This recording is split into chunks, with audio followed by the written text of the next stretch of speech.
So we find ourselves in one of the third worst droughts in California's recorded history. And who was it that said a crisis is a terrible thing to waste? I think it was Robert Emanuel or whatever. So regardless of how you want to capitalize upon that, we have doubled our population in California for the water system that's been built, and we need to be looking forward. That's very difficult for people to do because we tend to live in the present. We turn on the tap every morning, water comes out, we don't have a problem. But that's the popular belief, is that we're okay with water because it's still coming out of our taps and most of our lawns are still green. Our number one industry, we're the number one ag state, and we don't have enough water to supply that. That will have not just short-term problems, but long-term problems if we don't address that, as well as the needs that we have in the urban areas. My task today is to give you a bit of an overview of water. We've got a lot of experts with us in the room, so I won't delve into a lot of detail on that. Where are we at with this drought? And then a little bit about what we're being done to it to segue into Mr. Ortega's presentation. So if we could have the next slide, please. We're all familiar with this great state of California. We're down here in this yellow area with 19 million other people. That yellow area designates basically the service area of the Metropolitan Water District of Southern California. So that's our regional wholesaler. Director David DeJesus from Three Valleys Municipal Water District and Director Mike Toohey represent this area on that board. And it's 5,200 square mile service area, as I mentioned, 19 million people, and about half of the water used in that area, which totals about 4 million acre feet a year. A football field, 1 foot deep in water is an acre foot. Stack that up 4 million acre feet high. It's a lot of water. Half that water comes from somewhere else. About 25% of that water comes from the Colorado River. So Metropolitan owns and operates Colorado River Aqueduct. Started construction on that during the Great Depression. That gets its water at Parker and brings it all the way in, some 242 miles.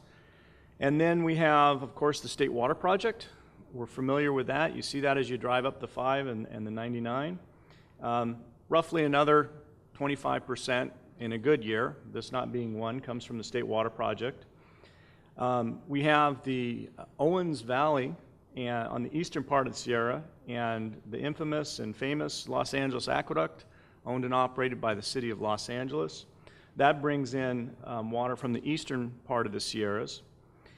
And of course, locally, what we have here that's our primary source is groundwater, and we augment that with highly treated recycled water. And of course, we invest in water conservation. So we try to use as little as possible to be as efficient as we can. Mr. Ortega is going to talk to us about some plumbing issues we have up in this area, the Bay Delta, where we pump water on the State Water Project from, and delve into some other issues. But this is the basic backdrop, without a lot of detail, of the state's water supply. If we could go to the next slide, please. Stoplight chart of the state of California currently. This is National Oceanic Atmospheric Associations. They have a drought monitor for the whole country, but basically they take an index of recent precipitation, soil moisture content, etc. The darker the red, almost brown here, the worse it is. So the entire state is in very bad shape. This is the worst drought in recorded history when we measure it this way. Several actions recently.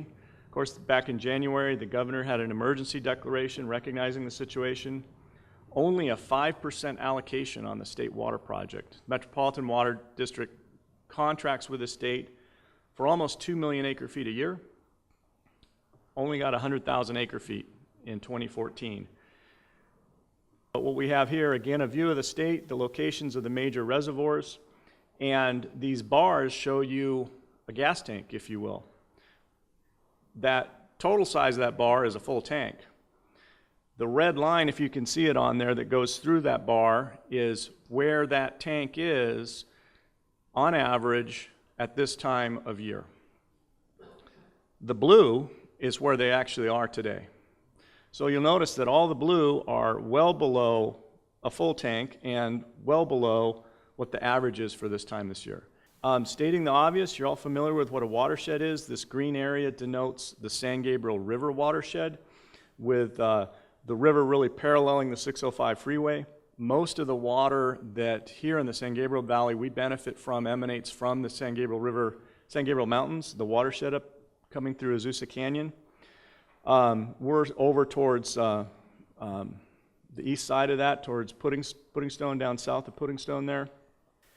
Very simply, and this is different for every area and even within areas of the greater San Gabriel Valley, but for the main San Gabriel Basin, as an example, rule of thumb, 80% dependent on local water, groundwater, which we're very fortunate to have as an asset, 20% dependent on imported water.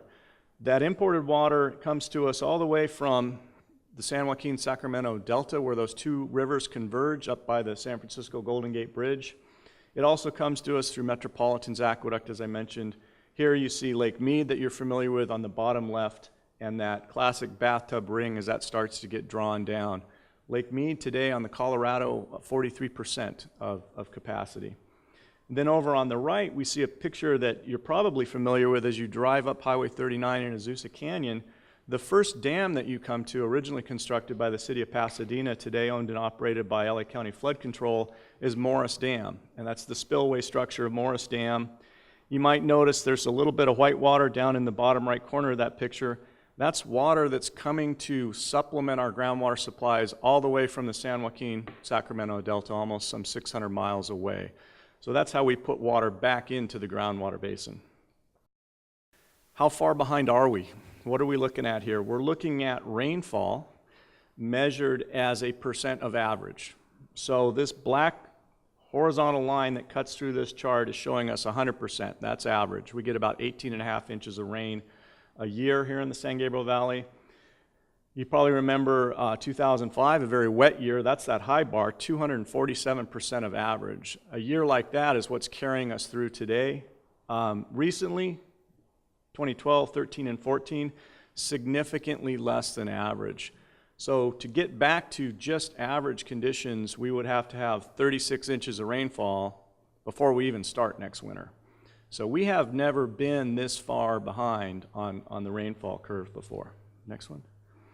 What does that all translate into? The red line here is the lower operating range of the groundwater basin that we benefit here from in the San Gabriel Valley, the main San Gabriel Basin. Very large groundwater basin, a lot of storage, thankfully, and that's what we're living off of today. But you notice that black line peaked out in like 2012, and then it's dropping significantly. It's well below that red line today. And then you've got some colored lines sloping down that show us the worst case scenario in purple. If it's a repeat of 2014 next year, that basin level will really start to decline significantly. We're very concerned about that. That means we have to put more imported water into the basin to maintain its groundwater production capacity, but that imported water we depend on is in very limited supply, and we have to work with 26 other agencies in 6 counties in metropolitan service area to share that. If it's wet, hopefully that's the case, that basin will start to recover, but probably not above that red line just yet. To start to segue into what Mr. Ortega is going to be talking more about, we don't just wait for it to rain. At Upper District, our board has a very aggressive plan to invest in the future, and just like you do with your investment portfolio, the way you move away from risk is to diversify. And we're doing that through investing in recycled water storage, water transfers, water conservation, and stormwater capture. The pie on the left, if we did nothing by 2035, our dependence on imported water, where there's a lot of risk, the Colorado River and the State Water Project, hydrologic, political, financial risk, would double. We'd go from about 17, 18% dependent to over 30% dependent. If we make investments that are economically sound and feasible, we can keep our current exposure to imported water, and it'll remain at about 17%. Recycled water is a big emphasis. This map shows the 605 freeway cutting through here, the 10 just above us currently, and some of the recycled water that has been developed in the San Gabriel Valley. We work very closely with all the partner agencies. Several schools, medians, parks, golf courses are served that highly treated recycled water, which leaves more of that water in that groundwater basin to tide us through these dry times. This comparison of maps is very interesting.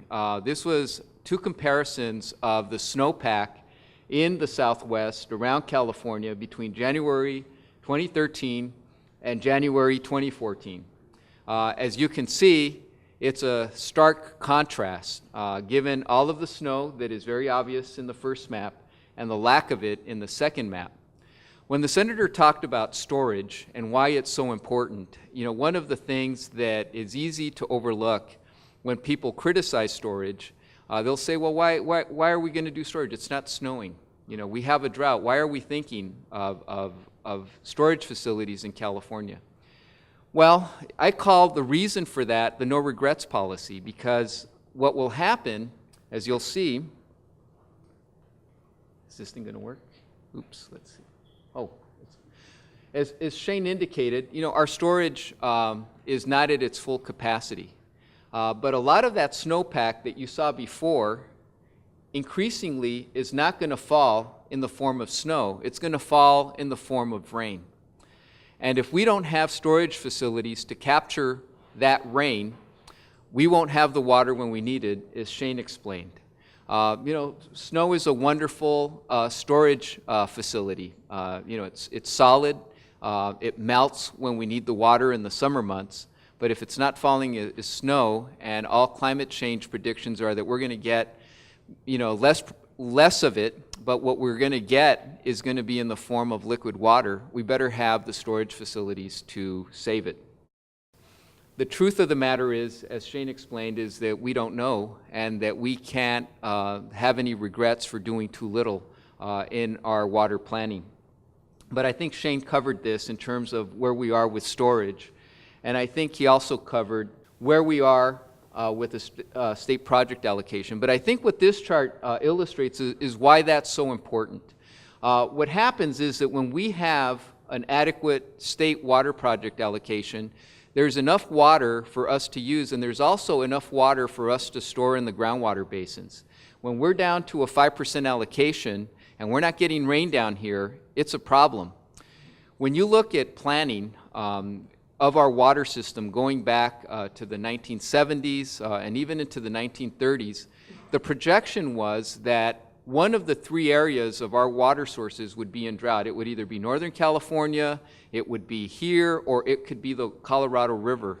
What's truly unprecedented, and why this is such a stark number, is that we're having it all in all places at the same time. This is the worst case scenario that the water planners had planned for. So if we're not getting more from the state water project, it's a problem, because it's more difficult to have water that we can store in our groundwater basins locally.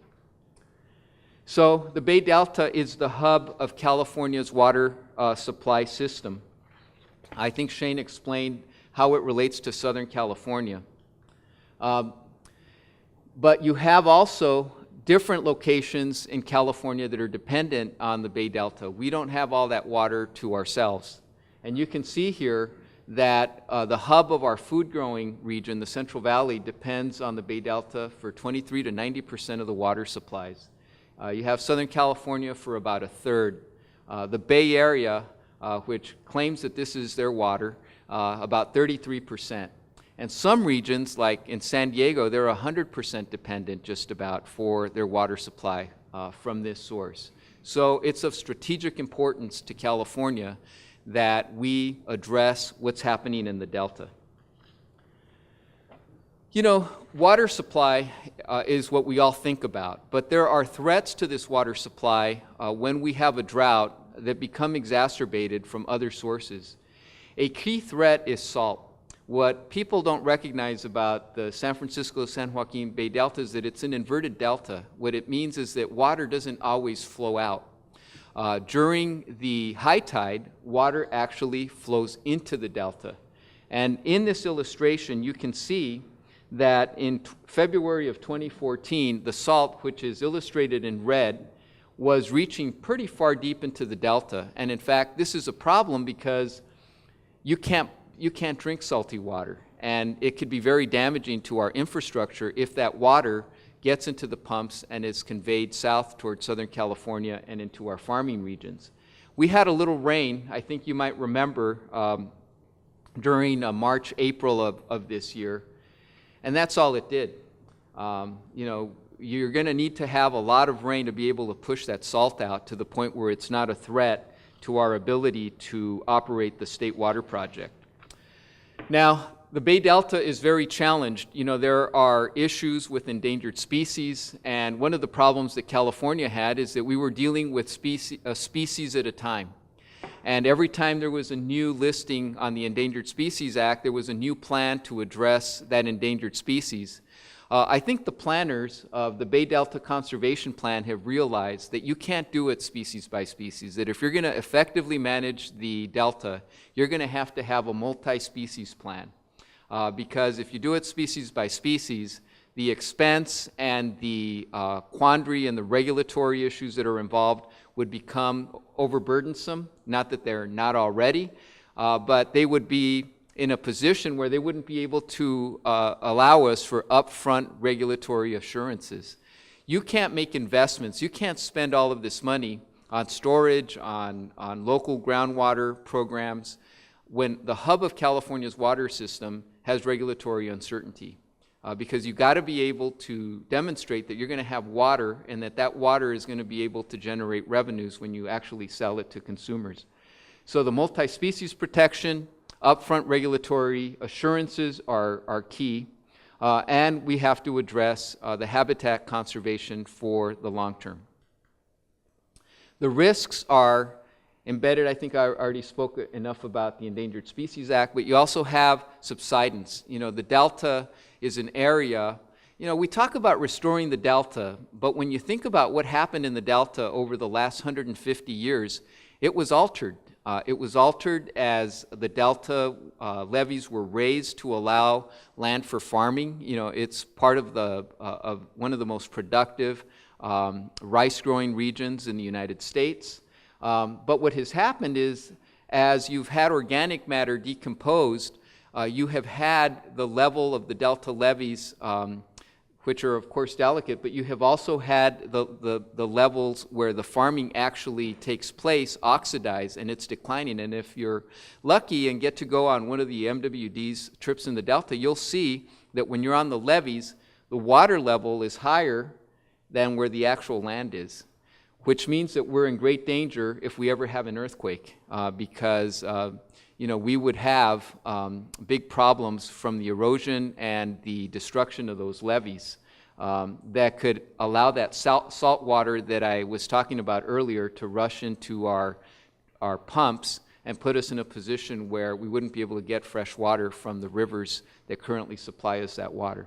And then there's sea level rise. It is projected that sea level will rise. That whole activity with regards to salt intrusion into the Bay Delta will become a huge issue to deal with.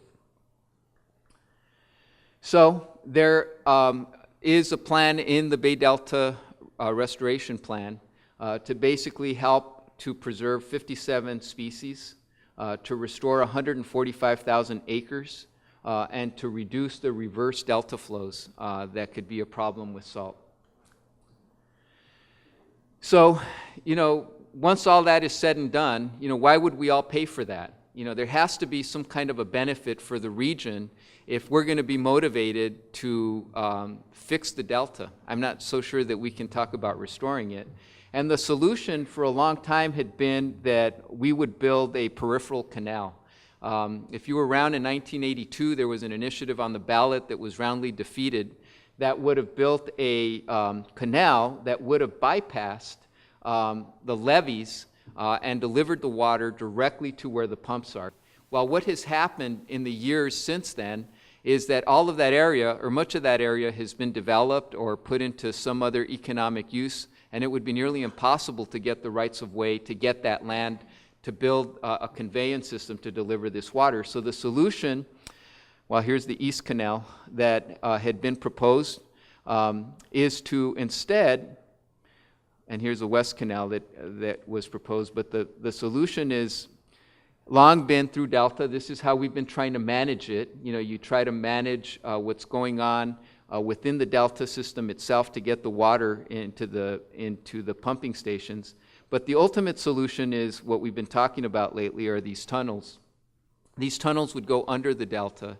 It would prevent the disruption of land use around the delta, and it would deliver fresh water from where the river provides it to where we need it coming down in the aqueduct. But the cost of the conveyance is estimated to be about $14.6 billion to build the pipelines. And it would cost about $1.5 billion to operate it. And then, of course, as a companion to that expense would be preserving the habitat in the area. And the cost of the physical facilities to help the wildlife would be about $5.2 billion. And then you have $3.3 billion that would go into the actual operation and maintenance of those facilities. What it means to Southern California is a contribution by an average monthly increase in the contribution by Southern California ratepayers of about $5 per month for a period of about 10 years. How does it compare to other things that we should be doing? If you look at, for example, the Tier 1 rate of MWD, which is in the $1,000 an acre foot range, and you look at the stormwater solutions, the cost per acre foot range from $1,600 to about $3,500. Groundwater recovery, which is what we must do to recover the contaminated water that currently sits under our feet, between $600 and $2,600 an acre foot. And then you have recycled water, which runs between $700 and $3,500, and then you have ocean water desalination. This is not to suggest that we should put all of our hope in these tunnels as the ideal solution. As Shane indicated, that water is there if we can convey it through the tunnels to take when it's available. And so what do we do when it's not available? We have to do all of these other things. And I know MWD has recently increased its local resource incentives so that the local agencies can fill these gaps. So by being able to fix the delta and build these tunnels, we can have tremendous groundwater benefits in the basins that we store our water in Southern California. So Bay Delta provides high quality water. We would reduce those salt impacts. And it would be critical for our groundwater storage. So these tunnels, water's available, it's good quality, we get to convey it, and we put it under the ground in Southern California. Here's what I have to say in my role here today, which is the cost of doing nothing. It basically comes down to this: we can invest in our future or not. Those who came before us invested in our future. We get the benefit of drinking from wells we did not dig. We get the benefit of doing a lot of things because of those that came before us. Hoover Dam, the Colorado River Aqueduct, all of these were things done by people before us at a cost that in today's dollars will be less than the solution that is being offered to us today in the Bay Delta. I urge you to consider that as the Senator tries to educate the folks in California about the need to address the Bay Delta. It's important to those of us in Southern California. It's important that we join the same mindset as those that came before us who planned for abundance instead of just survival. You can survive or you can thrive. California has always managed to thrive, and we need to do so today by investing. The cost, if we don't, will be to lose 1 million jobs in the future. The cost, if we don't, will help wreck an agricultural program that the Senator has pointed out is significant. We still export $1.6 billion worth of dairy product out of the state of California. 80% of the tomatoes that are sold in this country come out of California. If you go hunting in Maine and don't find anything and have to go back to the cabin and make some chili, and you open a can of tomatoes, it's going to come with California water. We're important to the United States, and we're certainly important to one another, and the cost of doing nothing is absolutely frightening. Some of the statistics here indicate that we're looking at a 50-year lifespan of this project. I think it's longer than that. We're talking about adding 177,000 jobs to our economy. If you think our economy is totally recovered, I think you need to look again, and we need those jobs in California. We need this economic importance. You heard Adon talk about how much it's going to cost per family. Ladies and gentlemen, the net cost will be zero. What you get back will be a plus. The cost of doing nothing will cost you money. The cost of addressing a solution will help you sleep better at night.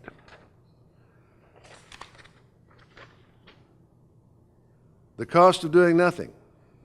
Pumping restrictions. You've already seen what's happened there. Through no fault of yours. And because the Delta smelt's a lousy swimmer, we have to pump under certain restrictions that, depending on with whom you speak, cost us an extra $40 to $60 million a year in order to move the same amount of water north to south. The way to address this change is with the Bay Delta solution that was pointed out here to you this morning. Ecosystem declines will help be reduced. Stranded investments will be more or less eliminated because we'll continue to be able to serve the needs of our people.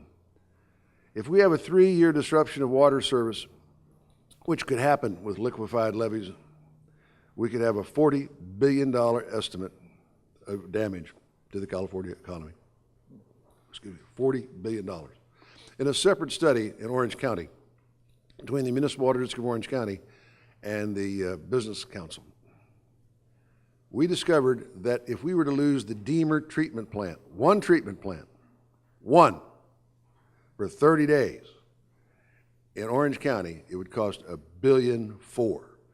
This infrastructure is imperative for our success. And that, I believe, talks about the cost of doing nothing. It's something we just can't afford. It's a mindset we cannot embrace. You know, I felt better about that. Because I'm going to have to tell you, one of the things that just drives me bananas, that's not in here, obviously. I'm watching the television and I hear about the power of your finger to turn off the switch, to turn up your thermostat. Again, we're talking about how to survive. This country and this state was built on people who wanted to thrive. Don't tell me to turn up my thermostat. Build another power plant and let me buy some more electricity. Put some investment in the Bay Delta so that you can buy some water. Do it for yourself, do it for your children. It's now time for questions and answers. Desal. Every time we have a meeting like this, someone says, my God, what is the matter with you people? Ocean, right here. Water. Desal. I was in the Navy in World War II. I was in the Navy in Korea. We had desal. You can solve this, desal. I don't know the exact numbers, but I think the approximate number in order to replace the answers that we're talking about in the Bay Delta would require about 60 desal plants along the coast, dependent upon size, dependent upon footprint. You have my personal word, there are not that many desal sites along the coast. If there were, you would find a Ritz-Carlton built on them. Those are very desirable pieces of geography. Many water agencies have taken the step of preserving some space for future desal work. As the process becomes more advanced scientifically, I foresee, personally, desal in our future. It will be a part of a diversified water portfolio. If we were to do it today, it would cost, dependent upon where you are and when, 2 to 3 times as much as regular groundwater or imported water. That doesn't mean you shouldn't have it. When I came here today to see Senator Huff, when I got out of bed, I had health insurance, car insurance, and life insurance. I didn't plan to use any one of the 3. But as a guy that has a family, it was my responsibility to have those. As water managers, it's our responsibility to have a diversified water portfolio. So I think sometime in the future you'll see desal take a more aggressive role in our portfolio. We're going to have to do whatever it takes, and once again, because we have leadership available to us, like Senator Huff, we have some answers. Ladies and gentlemen, Senator Huff. Thank you all for coming and taking your time. If you have any questions, these are the guys to ask in the future. Take care. Appreciate it.